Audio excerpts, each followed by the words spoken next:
Live from KSAT12. The news at noon starts right now. New at noon, House Speaker Kevin McCarthy says he is ready to direct a House committee to open a formal impeachment inquiry into President Joe Biden. So this all comes as House lawmakers head back to work today.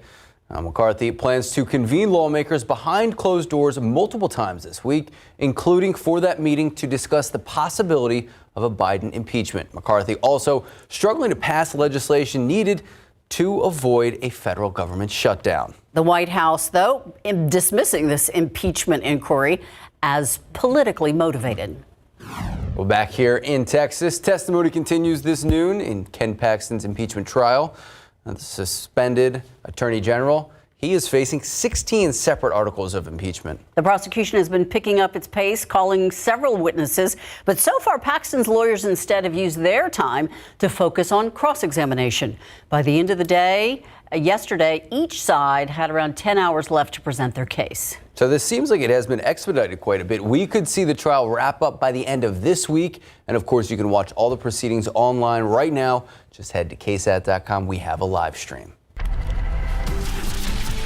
Let's take it all in. Look at 84 degrees. It feels great outside, Justin. We love it. Everybody's talking about this new weather. Oh, it's great for right now. The clouds are what have helped us this morning. They really kept temperatures down. We have a frontal boundary around, but it's not necessarily moving through. But the clouds, yes, they are helping. Let's look at the satellite picture. They are also starting to thin out. So we know temperatures are going to begin to jump up. We've already seen that. Look at New Braunfels, 91. 92 in Gonzales, 91 Kennedy, 88 Hondo, 91 in Creosote Springs. Still pretty cool up in the hill country, though. 77 in Fredericksburg, 78 Junction. And that is the effect of that cold front, or that frontal boundary that's kind of stalled out across our area. A little closer look here around Bexar County. We are in the mid 80s now. So we're a little bit behind schedule and have lower temperatures just a little bit for high temperatures later this afternoon. So that is the good news. Here's a look at the radar. Any sort of rain has died down. We had some showers much earlier this morning up across parts of the hill country, but nothing on radar right now. What do our rain chances look like going forward? Just a small shot at a shower today, but a little better odds coming up tomorrow afternoon. Smaller chances Thursday, then when they build back up on Friday. Friday and Friday night may be our best chance to get some rain as this front actually pushes through and cools us down a bit for the weekend. We're going to talk more about that forecast and look a little closer at some of those computer models coming up here in just a few minutes, guys.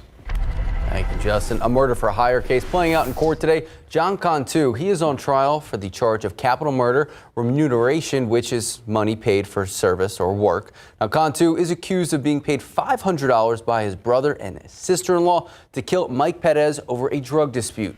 Perez was found shot and killed on a South Side road, but his body allegedly dumped there. In opening statements this morning, prosecutors telling the jury they didn't have the murder weapon. They did have a key witness who heard the plan, talked about it, and saw the exchange of money and also saw the murder take place. Cantu is facing a life sentence if found guilty. The co-defendants in the case, Manuel Cantu, Cristina Rodriguez, they are awaiting trial. People around our community showed up last night at the District 4 Town Hall meeting on public safety. They wanted to be heard, and they were. There was a lot of anger and frustration about serious criminals being held accountable, not being held accountable for their crimes. Some people who say they have been unable to get the Bexar County District Attorney's Office to pay attention to them showed up last night to see the DA, Joe Gonzales, in person himself. Your famous words is, "I promise to look into it." 3 years later, I'm still waiting for that call from you. I grew up in this community. I have a family here, and I'm sure a lot of other people feel the same exact way. So I'm really glad we're able to hear and see what solutions they come up with, or at least hear what the community has to say. They say don't point fingers. I understand that, but let's find out where the fingers should be pointed. And as of now, I haven't heard any answers. DA Gonzales was able to answer questions about how the law works and how bail is set. The San Antonio Police Chief William McManus talked about the increase of 100 plus officers his department will soon get. Both agreed on one thing, though. There's been an increase in gun crime since the open carry law was changed in Texas. Many of those who attended the meeting said that they were glad to be able to have their anger and their frustration finally put out there in person. Now, if you were unable to attend last night's confrontational meeting, District 7 will host another one on Thursday at 6 p.m. The DA and the police chief say that they will both be there again. We'll have last night's meeting on our KSAT YouTube channel anytime for you to watch. A Northside ISD trustee arrested on suspicion of DWI will stay on the school board. Last night, trustees announced the board does not have the authority to remove Dr. Carla Duran. The District 3 trustee arrested during a traffic stop earlier this month. Duran shared a statement with KSAT last week saying in part, quote, she is fully committed to continuing to serve the Northside ISD community.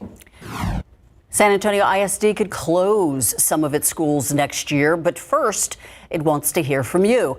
The district will host its final public meeting on what it is now calling right sizing. That meeting is tonight at Longfellow Middle School. It starts at 6 o'clock. It is the last one before the school board hears the district's proposal next week. Trustees are expected to vote on a final plan in November, and you can read all about it. This SAISD right sizing effort. Right now, we've got details on KSAT12.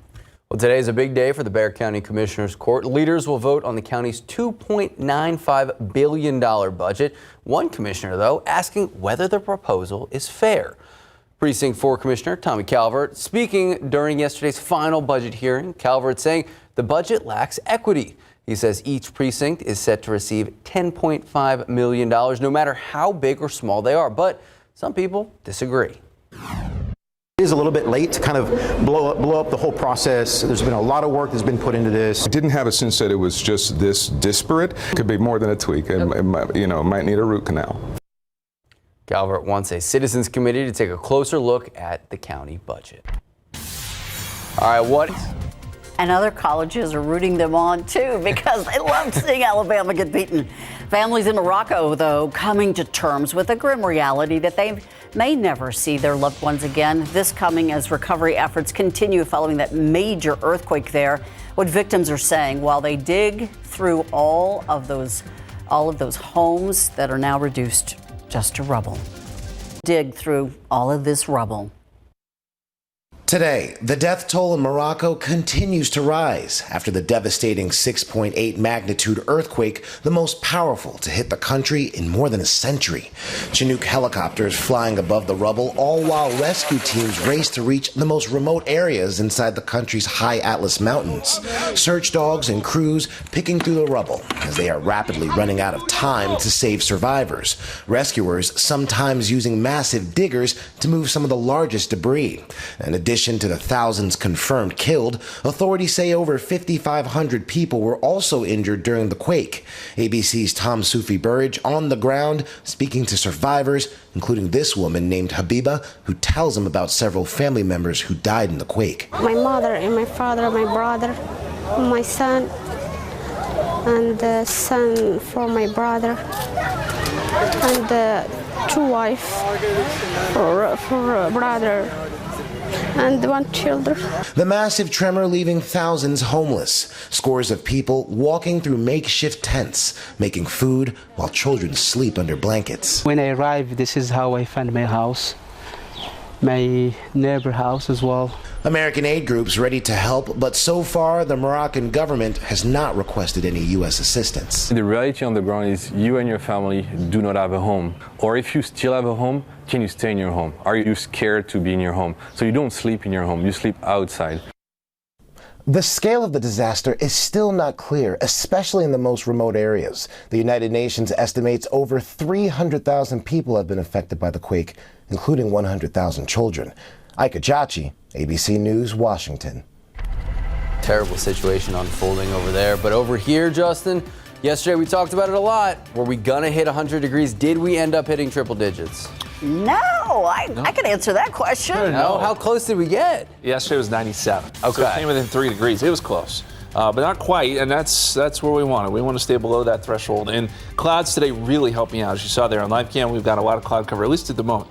The aquifer is down 0.4 of a foot, 629 even, and your pollen count, mold still moderate, 540. Ragweed jumps into the pollen count today too. It's in the low category. We'll look at the clouds, look at our rain chances. We do have some changes to the forecast, and cooler weekend too. All of that coming up.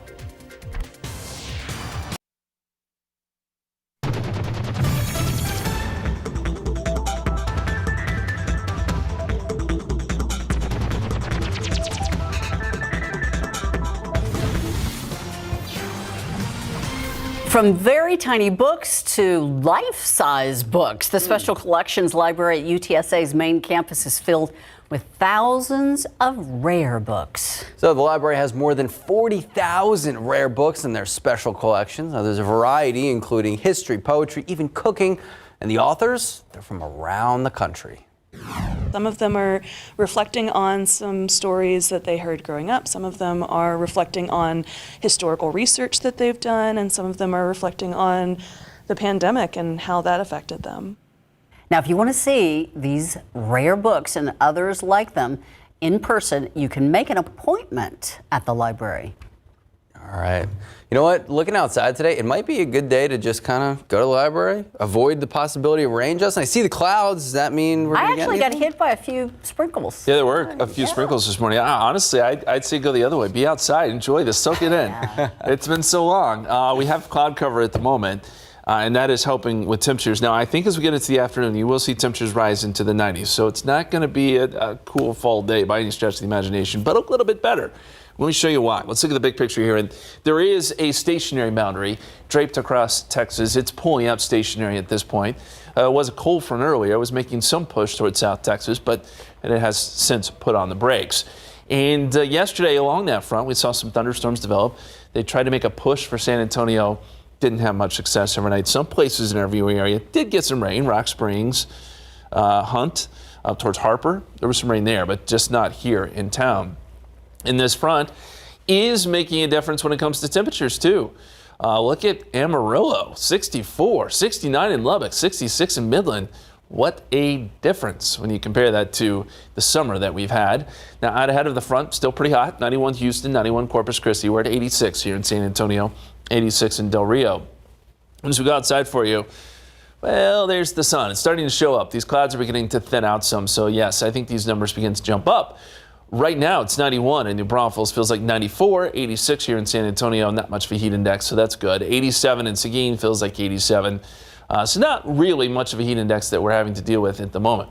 In the cloud cover, yes, we're starting to see some of these clouds move out. So we're going to see a lot more sun here over the next couple of hours, which will push those temperatures higher.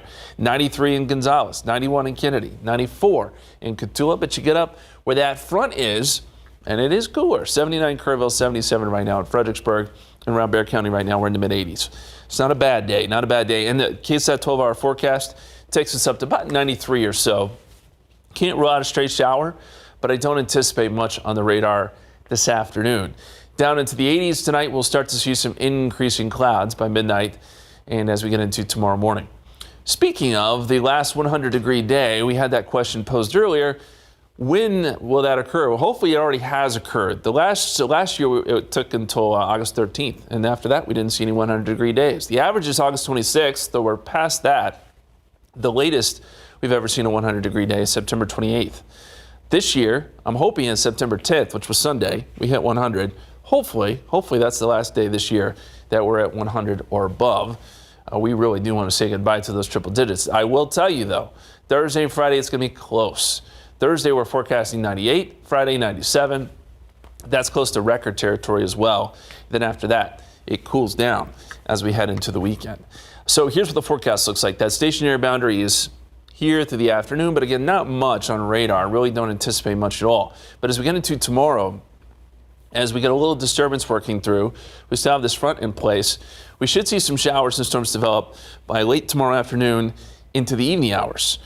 We've upped rain chances just a little bit on Wednesday, so that'll be something to watch out for. And as we look at the extended forecast, 98 Thursday, as we said, still a small chance of rain. But it's Friday. This front finally makes a push and moves through. That should up our rain chances. Right now we're calling for 40%. So Friday night football, Saturday morning soccer practice, we need to watch out for that. Otherwise, that front should cool us down for the weekend.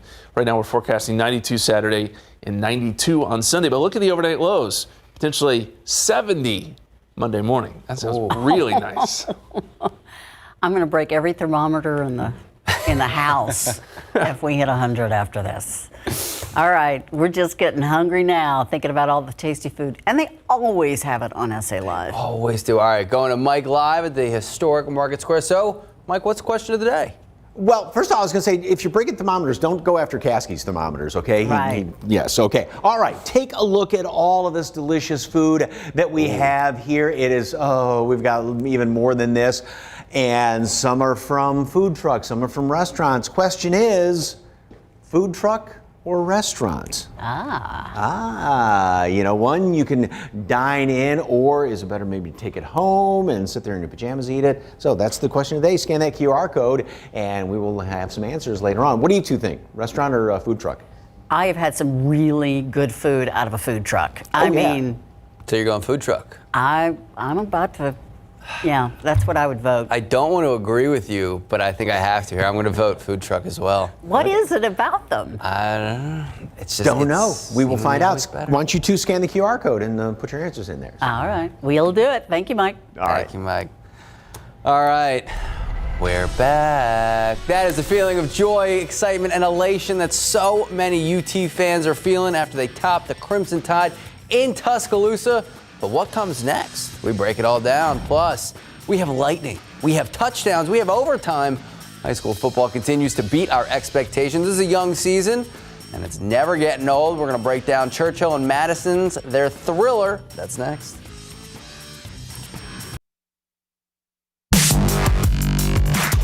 You know what? Ursula Perry just said it best. Things are crazy right now. Crazy over the weekend. A lightning storm putting a pause on Saturday's high school football games. We got Madison, we got Churchill. 48 hours in between. The game resumed, meaning more Monday Night Football for us yesterday. So tied at 21, the game picked up in overtime. Madison penalized, moving the chains for Churchill. Later in the drive, Nicola Perry, Ursula, hey, punching it in. Chargers up 7. Now Mavericks chance to answer. Okay, QB Landon Gill cutting it back. Look at him go, connecting with, wait for it. There we go. Ethan Morrison wide open, finding the end zone for 6. Madison decides they're going to go for 2, try to win it. But the 2-point conversion, wait for it. Can he elude all of the defenders? Look at him moving around. Churchill, though, they win the district 28-6A opener, 28-27. Turning the conversation over to the South Side, they put up 55 points in their district 13-5A D1 opener against Laredo last Friday. The Cardinals would carry the momentum from that matchup into a battle against Southwest. That is our big game coverage, game of the week. Southside has big aspirations this year, and it starts with a District 2 beat. I want to talk about going back to back, so we got to keep stacking wins on wins, and we'll keep going on from there. It's just one that you would love to win, to, put you right in the middle of that race and keep you afloat at the top. But, it's going to be a hard-fought game, and, they're quite an opponent. Trying to go back-to-back like 96-97. Last season, the Southside defeated Southwest 20-7, and that leads us into an Alex Franco-led Southwest football team. They are perfect 3-0 to start this year, and the Dragons working hard to keep that up when they host the defending district champs. So Southwest using last year's loss to the Cardinals as motivation, and it is a rivalry game anytime these two top-tier programs collide, so we could be in for a treat. Coming into the year, we liked our team. We felt like we were talented, had potentially to be pretty good. But we were focused on just getting better each week. And then you look up, and we're fortunate to have 3 wins. So we'll take that as well, and we're excited, going into this great matchup. Coach really stresses after every game. We're 0-0, so we hope that we can go in with a different mindset every game, going to win. We just got to practice hard, come out like we're 0-0 right now. We got to win this game. All right, kickoff 7 o'clock Friday at Dragon Stadium. We're going to have a full recap later that night and big game coverage during the night beat. That one game isn't going to define our season last week. What we do moving forward, I think championship teams continue to improve as the season goes on. And we've got goals and aspirations of being champions this year. We've got to continue to improve this week, and that was the starting point here this morning. Great starting point. After a routine win over Rice to start the season, Texas coach Steve Sarkisian says no one seems to be talking about how good the Longhorns defense could be. But now, after that huge road win in Tuscaloosa against Alabama, that conversation, that's changing tides. The Longhorns showed moments of domination against the Crimson Tide, holding Alabama to just 107 yards rushing, along with 5 sacks, 2 picks, 9 tackles behind the line of scrimmage, defeating their future conference mates 34-24. And hey, don't forget, baseball's still going on. Astros shut out at Minute Maid Park by the Oakland A's. Ken Waldichuk pitching 6 hitless innings against Houston. What is going on with the defending champs? Rangers open up the series in Toronto, 10-4 win. Jonah Heim hitting a grand slam in the win. And as an LSU fan, you were thrilled. You were a UT fan for a weekend. And as much as we're talking about it, right. What do you think they're saying in Tuscaloosa right now? A lot of questions. All right, time now, 12:28. We are going to be talking about a massive sinkhole.